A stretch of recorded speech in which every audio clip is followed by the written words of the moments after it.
IS code 8142/1976। चलिए आज हम लोग नया टॉपिक में चलते हैं, ठीक है। जो test procedure for determining setting time of concrete by penetration resistance.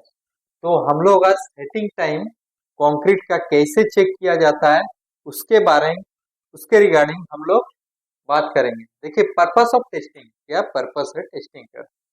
This test is done to determine the initial and final setting time। तो क्या करता है, कंक्रीट का इनिशियल और फाइनल सेटिंग टाइम को डिटरमाइन करता है, ठीक है। द टेस्ट इक्विपमेंट क्या क्या लगेगा, देखिए सबसे पहले 4.75 सिप लग जाएगा, concrete cube mould 150 mm into 150 mm into 150 mm, ठीक है। टैंपिंग रॉड 600 mm का लेंथ और डायमीटर 16 mm, जो हम लोग जनरली कंक्रीट क्यूब को कास्टिंग करते हैं, ठीक है। देखिए स्कोप में क्या बोला, this standard cover the method for determining the setting time of concrete with slum greater than zero से ज्यादा हो, ठीक है, bye testing motor shift from the concrete mixture. देखिए कुछ भी चीज है जो जीरो स्लम से ज्यादा हो, ठीक है, उसको हम लोग सेटिंग टाइम उसका चेक कर सकते हैं। किससे, 4.75 सीप में सीविंग करके, वो कंक्रीट को जो है सीविंग करना होगा 4.75 सीप से, ठीक है। चाहे M30 ग्रेड हो, M20 ग्रेड हो, एनीवन, ठीक, जो भी ग्रेड हो कुछ भी दिक्कत नहीं है। M50 हो, वो ग्रेड का कंक्रीट हम लोग मिक्सचर से निकाल के 4.75 mm सीप में क्या करेंगे, सीविंग करेंगे, ठीक है। सीविंग करके हम लोग एक 150 बाई 150 mm क्यूब होगा, उसको हम लोग फिल करेंगे 3 लेयर में। 4.75 mm से जो पासिंग किया है उसको हम लोग पेन में ले लेंगे, ठीक है।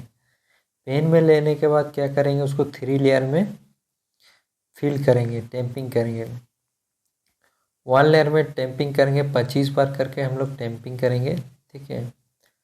लेकिन हम लोग जो फिल करेंगे 3 लेयर में 13 mm नीचे रखेंगे, 13 mm से नीचे ही रखेंगे, 140 mm तक कोशिश करेंगे, क्योंकि 13 mm या 10 mm तक हम लोग नीचे रखेंगे। क्यों नीचे रखेंगे, चलिए आगे जा के भी समझाते हैं। अभी देखिए हम लोग को जो प्रेशर होता है, ये जो गेज है ना, फिर हम लोग क्या करेंगे, उसको भरने के बाद आफ्टर 1 and 2 hours, 2 घंटा के बाद हम लोग क्या करेंगे, 2 घंटा के बाद हम लोग पेनिट्रेट करने के बाद हम लोग का जो इनिशियल सेटिंग टाइम का जो रीडिंग होता है, ठीक है, इनिशियल और फाइनल सेटिंग टाइम। देखिए इनिशियल का जो सेटिंग टाइम होता है, initial setting time the elapsed time है the after initial contact of cement and water required for the mortar shift from the concrete to reach a penetration resistance of 3.4 Newton per mm square, 35 kg पर centimetre square, ठीक है। Page number 4 में मिल जाएगा। देखिए इसका मतलब क्या बोल रहा है, हम लोग जो ऊपर से पेनिट्रेशन करेंगे आफ्टर 2 घंटा के बाद, तो हम लोग का जो इनिशियल में जब तक इतना आ जाएगा रीडिंग, तो हम लोग उसी रीडिंग को नोट डाउन कर लेंगे। इससे कम आएगा तो नहीं करेंगे, इससे ज़्यादा आएगा तो उसी टाइम को हम लोग इनिशियल सेटिंग टाइम रीडिंग कर लेंगे कंक्रीट का, जो इतना सेटिंग टाइम हम लोग का आ गया है, ठीक है। तो देखिए फाइनल सेटिंग टाइम में क्या बोल रहे हैं, the final setting time elapsed time after initial contact of cement and water required for the mortar shift from the concrete to reach a penetration resistance 26.97 Newton per mm square, 27.5 kg पर centimetre square, ठीक है। तो ये final setting time के लिए इतना आना ही चाहिए, ठीक है। 275 kg पर सेंटीमीटर स्क्वायर, 26.97। देखिए यहाँ जो आएगा केजी में आएगा, लेकिन केजी को हम लोग क्या करना पड़ेगा, रीडिंग को न्यूट्रॉन में कन्वर्ट करना पड़ेगा।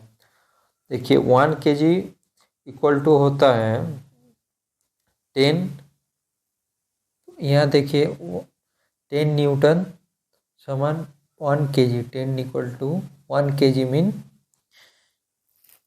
10 न्यूटन मीन 1 kg, ठीक है। तो 9.81 इक्वल टू 1 kg, ठीक है। 91 न्यूटन इक्वल टू होता है 1 kg।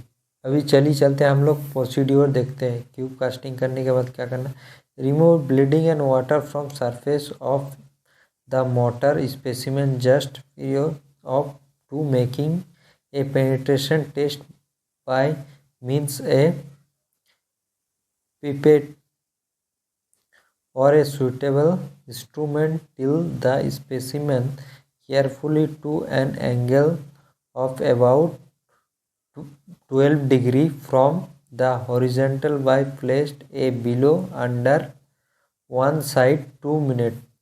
तो इसका मतलब क्या बोला, क्यूब को हम लोग 2 मिनट रख देंगे हॉरिजेंटल प्लेन में, कितना डिग्री में, 12 डिग्री में करके, ताकि वो जो डालें स्लरी वाला हम लोग, तो उसका जो सरफेस में पानी है जो 13 mm गैप है, तो वो इजीली हम लोग रिमूव हो जाएगा, ठीक है। 2 मिनट तक रख देंगे 12 डिग्री में।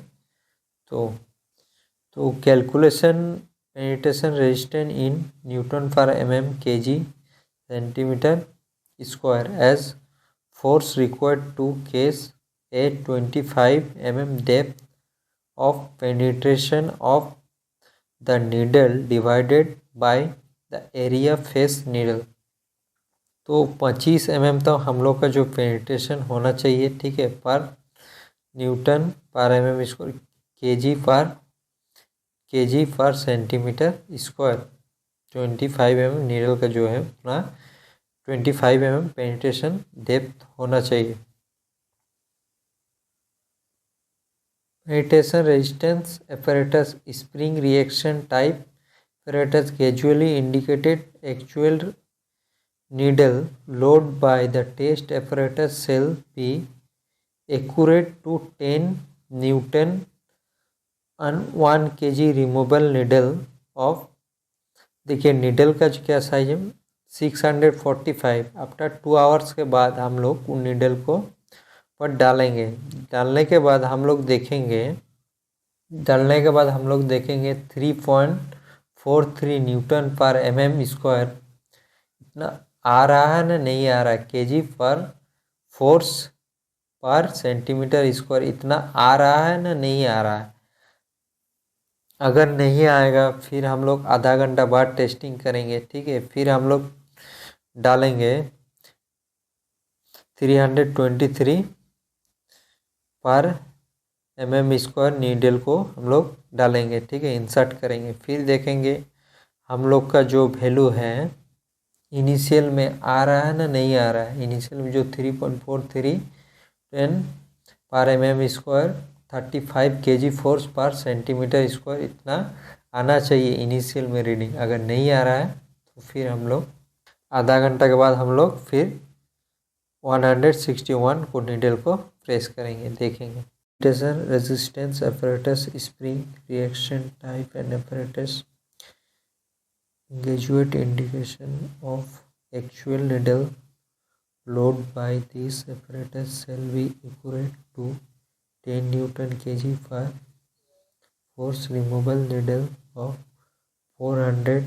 645 use bearing area needle 645 mm square, bearing area needle 323 per mm square, 161 bearing area needle 61। इस तरह हम लोग 65, 32 एंड 16 mm नीडल को बेयरिंग एरिया पर mm स्क्वायर यूज करेंगे। चलिए चलते हैं। जो हम लोग लोड देंगे वो लोड 10 सेकंड से ज़्यादा नहीं होना चाहिए, ठीक है। जो लोड हम लोग देंगे वो 10 सेकंड में ही हो जाना चाहिए। तो फाइनली जो हम लोग का रीडिंग आ गया है, चलिए देख लेते हैं। देखिए हम लोग मैं एक चार्ट बना लिया हूँ बढ़िया, ताकि दिक्कत ना आए। देखिए हम लोग का जो कंडीशन का रजिस्ट्रेशन जो कैलकुलेशन है, petition resistance force Newton by divided by needle area mm²। तो देखिए जो हम लोग का जो यहाँ पर आया है चार्ट में जो 30 आया है, प्रेशर न्यूटन जो प्रेस किए थे हम लोग, ठीक है। ये मैं वो फेक बनाया हूँ जस्ट समझाने के लिए आप लोग के लिए। आप लोग चाहे तो प्रैक्टिकली करके देख सकते हैं। इस वीडियो आपके लिए हेल्पफुल है, ठीक है। तो ये 30 होता है, 30 से हम लोग क्या क्या डिवाइड किए, वो नीडल एरिया mm² से था 0.46। ऐसे ही करके हम लोग यहाँ पर देखिए, ऐसे ही करके देखिए हम लोग यहाँ कंटिन्यू किए, इससे डिवाइड किए तो ई आया। तो फिर एरिया नीडल से इतना डिवाइड किया, इतना आया, इतना आया, फिर इससे इतना आया।